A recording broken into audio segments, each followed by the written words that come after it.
2027 के बैटलफील्ड को चंद्रशेखर आमने सामने की लड़ाई में बदलना चाहते हैं, बीजेपी वर्सेस अदर्स। पश्चिमी यूपी में एक फेस चाहिए जो अखिलेश के लिए वोट लेकर आ सके, तो चंद्रशेखर उस गैप को भर सकते हैं। अगर चंद्रशेखर को साथ लेते हैं तो उनकी किन किन सीटों पर दावेदारी होगी, क्या वो सीटें देने की स्थिति में हैं? अखिलेश यादव कहेंगे कि 10 सीट आप ले लीजिए, 10 सीट के लिए पर मान जाएंगे चंद्रशेखर? गठबंधन की इतनी बात चंद्रशेखर कह रहे हैं तो पार्लियामेंट में रोज जाते थे, हेलो है तो उनका राहुल गांधी से भी हो रहा होगा और अखिलेश यादव से वही बात कर लेते। चंद्रशेखर अखिलेश को ऑफर दे रहे हैं, कांग्रेस इंडिया अलायंस से जाने की बात कर रहे हैं, बहन जी को ऑफर क्यों नहीं? नहीं, देखिए क्या है ना कि चंद्रशेखर आजाद बहुत ही स्मार्ट पॉलिटिक्स को आगे बढ़ा रहे हैं। बीजेपी अगर मुझे सीएम पद का ऑफर देती है तब भी मैं एनडीए में या बीजेपी के साथ नहीं जाऊंगा।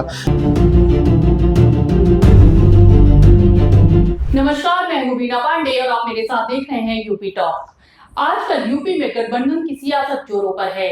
कभी अखिलेश यादव एनडीए के सहयोगी दलों की सीटें बताते नजर आते हैं तो एनडीए के सहयोगी दल भी पलटवार कर उनसे सपा और कांग्रेस गठबंधन के बारे में सवाल पूछते हैं।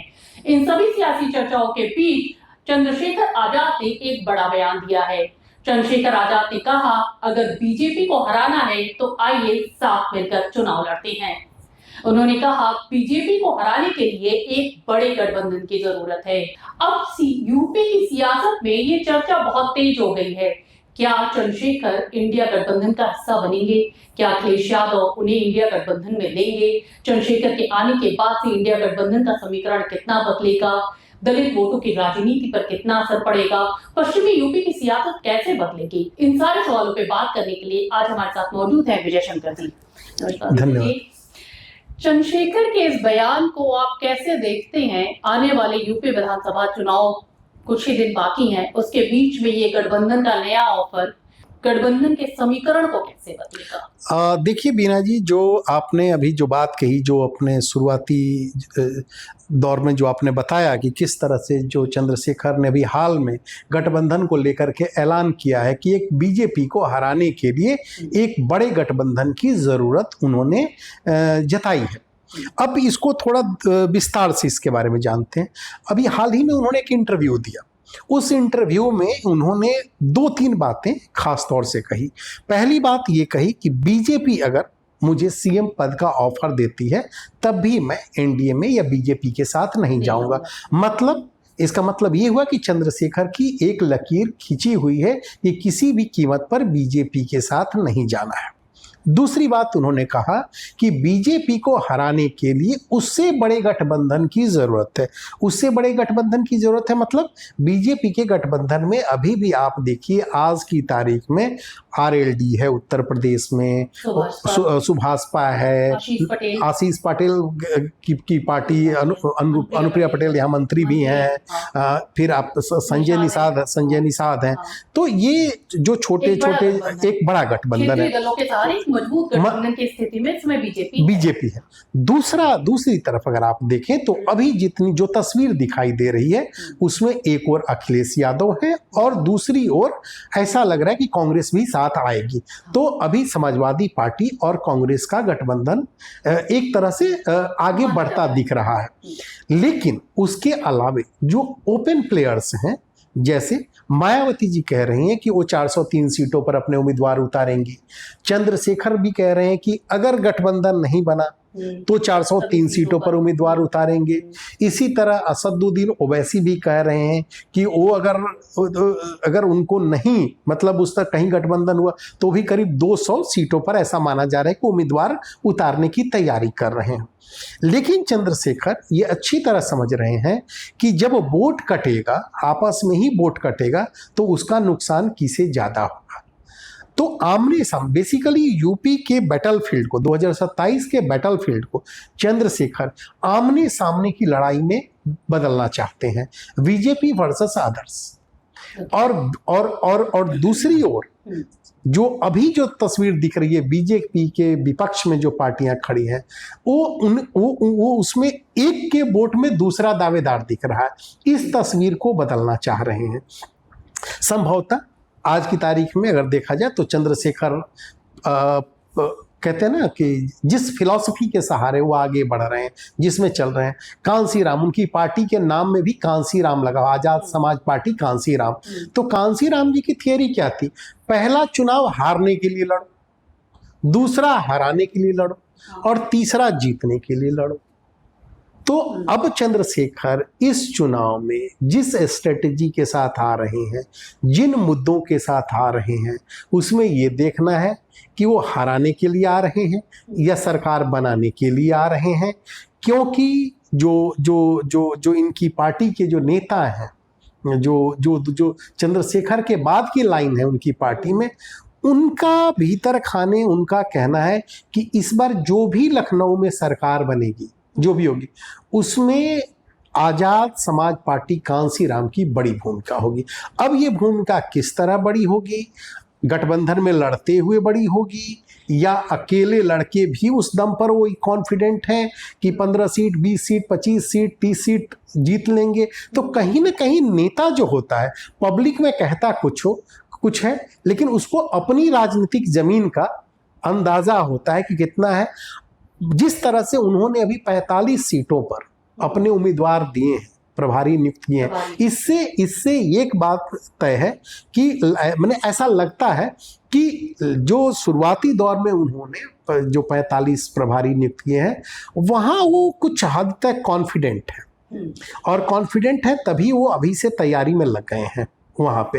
अब देखना है कि और कितने सीटों पर लड़ते हैं। अगर गठबंधन, ये अखिलेश को क्यों इस वापों की स्थिति में है? पहले क्या था 2022 की अगर हम बात करें तो 2022 में जयंत चौधरी जैसा मजबूत प्लेयर था उनके पास पश्चिमी यूपी में, वहां पे उनको बढ़त बनाने का उनका साथी था। अब जयंत चौधरी नहीं है, वो एनडीए के सहयोगी बन गए हैं। तो पश्चिमी यूपी में एक फेस चाहिए जो अखिलेश के लिए वोट लेकर आ सके। तो चंद्रशेखर उस गैप को भर सकते हैं। जहां हम बात करते हैं दलित प्लस गुर्जर की, तो वहां पे चंद्रशेखर उस खाते में फिर बैठते हैं। आपके पास अतुल प्रधान है, समाजवादी पार्टी के विधायक हैं, मुखर होकर अपनी बात रखते हैं। इकरा हसन है, वो भी गुर्जर समाज से ही आते हैं। तो ये दलित प्लस गुर्जर का गठजोड़ जो है पश्चिमी यूपी में प्रभावशाली हो सकता है। तो अखिलेश इस पे अभी क्यों नहीं कॉल ले पा रहे हैं? देखिए, नेता जो होता है वो बहुत दूर की सोचता है। अखिलेश यादव अभी ये देख रहे होंगे आज की तारीख में, जो मुझे लग रहा है कि 403 सीटों पर समाजवादी पार्टी के कितने कैंडिडेट खड़े करने हैं मुझे। दूसरा, वो देख रहे हैं कि कांग्रेस को कहां कहां हमें सीटें देनी है। तीसरा, भीतर खाने वो जरूर इस बात पर होमवर्क कर रहे होंगे कि अगर चंद्रशेखर आते हैं, अगर चंद्रशेखर को साथ लेते हैं, तो उनकी किन किन सीटों पर दावेदारी होगी, क्या वो सीटें देने की स्थिति में है। गठबंधन का मतलब सिर्फ जोड़ना नहीं होता है, त्याग भी करना होता है, और इस त्याग के लिए वो कितना तैयार है, और दूसरा गठबंधन में आने के लिए कितना त्याग करने के लिए तैयार है, इस पे बहुत कुछ निर्भर करता है। तो मान लीजिए यही स्थिति मुझे लग रहा है कमोबेश ओवैसी के साथ लेने की स्थिति में भी मतलब आप कह रहे हैं अगर इंडिया गठबंधन का विस्तार होता है, जैसे कि चंद्रशेखर ने जो एक प्रपोजल रखा है, उन्होंने डाल दिया है मार्केट में एक न्यूज की, हाँ ठीक है हम सब तैयार है बड़ा गठबंधन में, अभी कौन कौन से प्लेयर आपको लगते हैं कि आ सकता है, शामिल हो सकते हैं आने वाले समय में? देखिए, तात्कालिक रूप से ये सारी चीजें, मतलब अगर देखा जाए तो चंद्रशेखर खुल के कह रहे हैं कि ओवैसी भी खुल के कह रहे हैं कि कोई दिक्कत नहीं, आइए बात कीजिए। लेकिन आइए बात कीजिए कि शर्त क्या होगी? आप कहेंगे कि 100 सीट मुझे दे दीजिए, अगर ओवैसी जी कहते हैं कि 100 सीट मुझे दे दीजिए, तो 100 सीट तो देंगे नहीं। 100 सीट देंगे तो कहां जाएंगे? इसी तरह चंद्रशेखर अगर कहते हैं कि मुझे 100 सीट दे दीजिए, 50 सीट दे दीजिए, तो 50 सीट देंगे तो कहां जाएंगे? देखिए, राजनीति में क्या होता है ना, एक होता है एस्टेब्लिश पार्टी, समाजवादी पार्टी आज से सत्ता में नहीं है, वहां पर मतलब लंबे समय से सत्ता में रही है, एक उसकी लिगेसी रही है, राजनीतिक लिगेसी रही है। इसी तरह बीएसपी की भी एक राजनीतिक लिगेसी है वहां पर बड़ी। अब ऐसी स्थिति में तो कांग्रेस भी एक वहां पर एक मजबूती से लड़ी है, रही है। अब इन लोगों के साथ जो समाजवादी पार्टी से ज्यादा दिक्कत दूसरे गठबंधन सहयोगियों को लेने की स्थिति में आएगी। मान लीजिए आज की तारीख में कांग्रेस अगर देखा जाए, अगर पश्चिमी यूपी के भी अगर कई क्षेत्रों में, तो वहां पे कांग्रेस के सामने जो उम्मीदवार, जो कैंडिडेट जहां देना चाहेगी, वहां मुझे लग रहा है कि टकराव होगा चंद्रशेखर की पार्टी के उम्मीदवारों से। एक सीट पर 3-3 दावेदारियां होंगी, वैसे में तालमेल बिठाने में बहुत दिक्कत आती है। आपने बिहार में भी देखा कि सीटों के बंटवारे में कितनी दिक्कत आई, और जितनी दिक्कतें आएंगी जितना देर होगा उतनी ही दिक्कतें बढ़ेंगी। ऐसे में अखिलेश यादव बहुत सोच समझ करके इस पर या तो अभी से वो देखना चाहते कि भैया अपनी बॉटम लाइन बता दो कि इतना। अब आप सोचिए हम लोग बात कर रहे हैं कि जो अखिलेश यादव कल उन्होंने जो ट्वीट करके बताया, उसी खबर पर मैं आ रहा हूं। उसी में खुद कल अगर कि कितना सीट दे रहे थे जयंत चौधरी को, आप सोचिए, और कि इतनी सीटों की दावेदारी सब कुछ बात कर सूत्रों के मुताबिक, और उन्होंने कितनी दी थी? 33 दी थी, पिछले चुनाव में लड़े थे। अब सवाल उठता है कि अगर समाजवादी पार्टी और कांग्रेस दोनों एक साथ गठबंधन में बड़ा अलायंस बनता है, उसमें अगर चंद्रशेखर भी आ जाते हैं, ओवैसी आ जाते हैं, क्या अखिलेश यादव कहेंगे कि 10 सीट आप ले लीजिए, 10 सीट के लिए पर मान जाएंगे चंद्रशेखर? क्या ओवैसी को कहेंगे कि 5 सीट ले लीजिए, मान जाएंगे? पल्लवी पटेल को भी कुछ देना पड़ेगा। नहीं, बिल्कुल। इसी तरह अगर पूर्वांचल में मान लीजिए, अभी उनके लिए अखिलेश यादव के लिए पूर्वांचल भी बड़ी चुनौती है। वहां अगर उन्होंने अगर मान लीजिए कि बैकडोर कहीं बात चल रही हो किसी के साथ और किसी को भीतर लाना चाह रहे हो, बिल्कुल चाहता है हर नेता कि उसका प्रभाव बढ़े, उसमें कई तरह के फॉर्मूले निकलते हैं। ये भी फॉर्मूला राजनीति में देखा है कि कैंडिडेट आपका सिंबल हमारा। आप ये भी देखा है कैंडिडेट, विधानसभा चुनाव में भी दिखा कि कैंडिडेट आपका सिंबल हमारा। तो क्या इस तरह के जब ज्यादा पार्टनर होंगे तो उसमें किस तरह से तालमेल बैठा, ये बड़ी चुनौती होती है। अच्छा, एक चीज बताइए, ये चंद्रशेखर अखिलेश को ऑफर दे रहे हैं, कांग्रेस इंडिया अलायंस से जाने की बात कर रहे हैं, बहन जी को ऑफर क्यों नहीं दे रहे? सेम विचारधारा की पार्टी, नाम भी कांसीराम अपनी पार्टी के पीछे लगा रखा है, विचारधारा भी उनकी समान मानी जा रही है, आकाश आनंद कभी हमलावर भी नहीं हो रहे हैं चंद्रशेखर पर, तो ये क्या उधर क्यों नहीं झुका हुआ है इनका? नहीं, देखिए क्या है ना कि चंद्रशेखर आजाद बहुत ही स्मार्ट पॉलिटिक्स को आगे बढ़ा रहे हैं, और बेसिकली अगर उसको आप देखिए तो अब थोड़ा सा आपने कहा कि एक तो उनकी आजाद समाज पार्टी है, उनके नाम में कांसी राम लगा है, तो कांसी राम को कहते हैं कि कांसी राम जिस विचारधारा को लेकर के आगे बढ़े, उसी विचारधारा पर उनकी राजनीति आगे बढ़ रही है। अब दरअसल क्या है कि उन्होंने खुद बताया है, उसी इंटरव्यू में जिक्र किया है हाल में, कि जब आजाद समाज पार्टी का वो रजिस्ट्रेशन करवाने गए थे, तो इलेक्शन कमीशन में जब उन्होंने अपना कहते हैं ना कि अर्जी लगाई, तो उधर से आया कि आजाद समाज पार्टी नाम से कोई पार्टी पहले से रजिस्टर है। अच्छा, अब रजिस्टर है तो उन्होंने उस तरह से सजेशन है कि कुछ इसमें और जोड़ दीजिए। तो उन्हें लगा, जो उनके जो लोग हैं उन्हें लगा कि चूंकि हम लोग कांसी राम जी की विचारधारा वाले, तो उन्होंने अपने पार्टी के नाम में आजाद समाज पार्टी कांसी राम लगा दिया। अच्छा। ये उन्होंने खुद बताया है। अब उन्होंने कहा है कि जब सवाल जो आपने पूछा है, तो वो वैचारिक उत्तराधिकारी तो मानते हैं कांसी राम की, लेकिन राजनीतिक उत्तराधिकारी नहीं। राजनीति में जगह बनाने के लिए वो अपने तरीके से कांसी राम की विचारधारा के आधार पे जगह बनाने की कोशिश कर रहे हैं। और आज की तारीख में उनको लगता है कि जिस तरह से दलितों, पिछड़ों के और कमजोर, बेसिकली आर्थिक सामाजिक रूप से कमजोरों की बात वो जिस तरह से उठा रहे हैं, वो उनके साथ आएगा। दूसरा, जेनजी, उन्होंने कहा कि जेनजी का मुद्दा पहले कभी इतना बड़ा नहीं रहा। जेनजी जिस तरह से मुखर होकर के आया है, उसके मुद्दों को जिस तरह से उठा रहे हैं, तो उनको लग रहा है कि ये जो जेनजी है जिस तरह से आया है, ये एक रेडिकल यूपी की पॉलिटिक्स में चेंज करेगा। और जो मुझे लग रहा है कि उनकी पार्टी और उनके पार्टी के नेताओं का ऐसा आकलन है कि जो जेनजी है वो पुरानी जो राजनीतिक दल है उनकी राजनीति के तौर तरीकों से उब चुका है, उसका भरोसा उठ गया है। तो ऐसे में उसको नए नेताओं की, नई सोच वाले नेताओं की जरूरत है। और मान लीजिए गठबंधन की इतनी बात चंद्रशेखर कह रहे हैं, तो पार्लियामेंट में रोज जाते थे, हेलो है तो उनका राहुल गांधी से भी हो रहा होगा और अखिलेश यादव से वहीं बात कर लेते। इसके लिए इंटरव्यू और कैमरे की क्या जरूरत है? और ऐसी बातें इंटरव्यू और कैमरे पर होती भी नहीं है, तो भीतर खाने जरूर कुछ बात हो रही होगी। वो ऐसा ये भी तो मैसेज दे रहे होंगे कि हम तो चाहते हैं, वो लोग नहीं चाहते हैं, जैसे वैसी देते रहते हैं।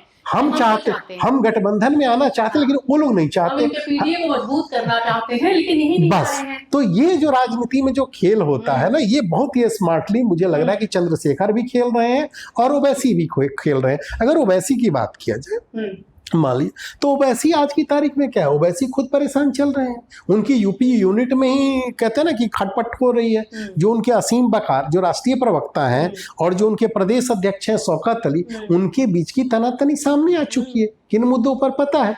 और मान लीजिए कि भीतर खाने जो खबरें आ रही है उसके मुताबिक अगर ये दोनों बने रहे तब भी ठीक है, बने तो ओवैसी के लिए ठीक है, कैसे मनाते हैं। लेकिन अगर इसमें से कोई छटक गया एक या दो, फिर ओवैसी जी क्या करेंगे। वो फॉर्मूला ठीक है कि आसिम बकार तो राजभर को, अखिलेश अगर राजभर एक ट्वीट करते हैं तो अखिलेश के जवाब देने से पहले आसिम बकार आ जाते हैं।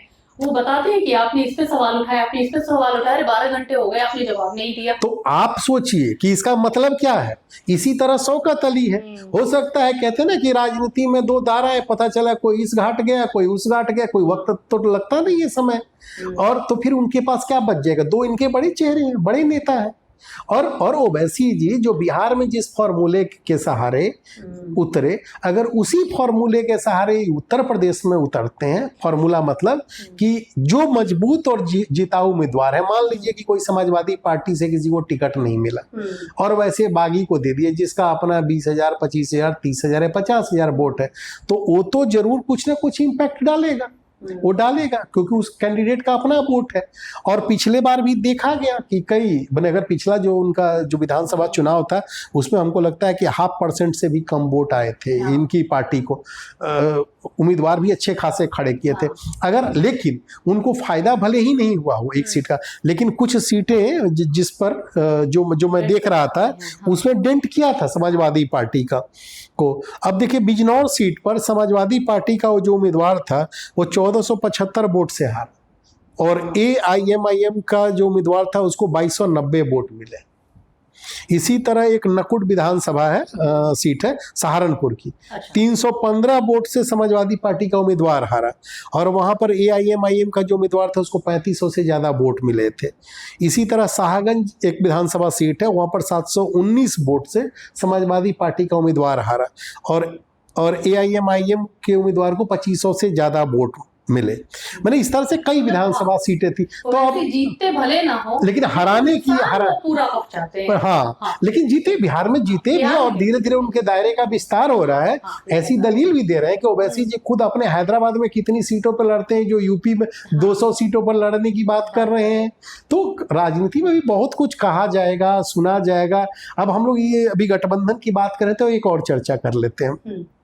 ओम प्रकाश राजभर आजकल गजब ट्वीट कर रहे हैं और वो कह रहे हैं कि भाई कल उन्होंने न्यूज़ 24 के माइक पर कहा कि अखिलेश यादव मिल करके आए होंगे अमित शाह जी से और उन्होंने सीटों के बारे में बताया कि इतनी इतनी मिल रही है।